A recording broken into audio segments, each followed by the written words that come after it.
Ағылшынша оқып үйрену. Екінші сабақ. Буын типтері. Types of syllables.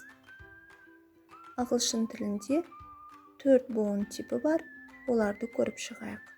Ашық буын, яғни дауысты дыбысқа аяқталатын буын. Мысалы, pale, came, make, game.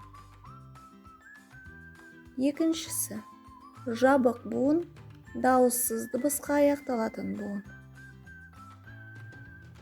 Am, at, man, has, glad, sad. Үшінші, а әрпі бар буын, яғни екпінді дауысты плюс а немесе дауысты плюс а плюс дауыссыз. Мысалы, fa, o, hyo, term, corn, yol. Төртіншісі, а әрпінен кейін дауыстысы бар буын, яғни дауысты плюс а плюс дауысты.